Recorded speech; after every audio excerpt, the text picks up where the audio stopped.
C'est pourquoi je t'exhorte à ranimer la flamme du don de Dieu qui est en toi. 2 Timothée 1,6.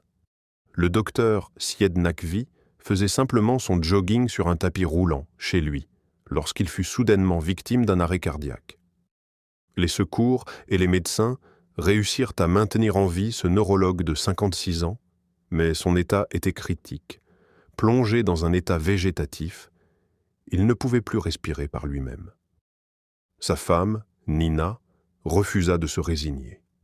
Portée par une foi tenace, elle contacta un autre neurologue, un ami de la famille, et le supplia d'intervenir. Ce médecin venait tout juste d'apprendre l'existence d'un nouveau traitement par refroidissement destiné aux patients victimes d'un arrêt cardiaque. Appliqué dans les 6 heures suivant l'attaque, ce traitement offrait de réelles chances de guérison complète. Les ondes cérébrales du docteur Naqvi étaient presque plates. On le plaça littéralement sur la glace, son corps fut refroidi pendant 24 heures, sa température descendant de 8 degrés en dessous de la normale. Pendant ce temps, Nina et les membres de la famille attendirent, espérant contre toute attente, priant avec ferveur. Était-ce le moment de croire? Oui, c'était le moment. 5 jours plus tard, le docteur Naqvi sortit du coma. Les débuts furent difficiles, confusion, trou de mémoire. Mais 6 semaines plus tard, toutes ses capacités mentales étaient restaurées.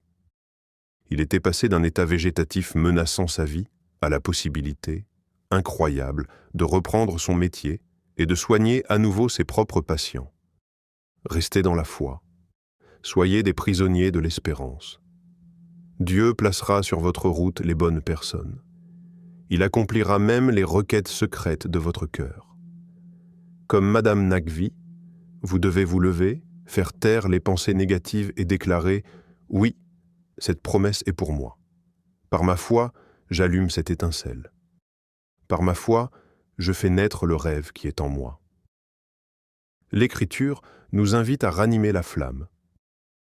À 80 ans, Moïse vit son temps arriver. Après 13 années d'injustice, Joseph vit son heure se lever. Si Dieu l'a fait pour eux, il peut aussi le faire pour vous. Gardez votre foi en éveil. Vous avez servi les autres, donné généreusement, sacrifié votre temps. Et c'est une belle chose, car c'est le sens même de la vie. Nous allons découvrir ensemble un livre puissant, Vivre un festin constant, qui nous aidera à faire grandir notre foi en Dieu tout en menant une vie paisible, remplie de véritable paix et de bonheur. Il est possible de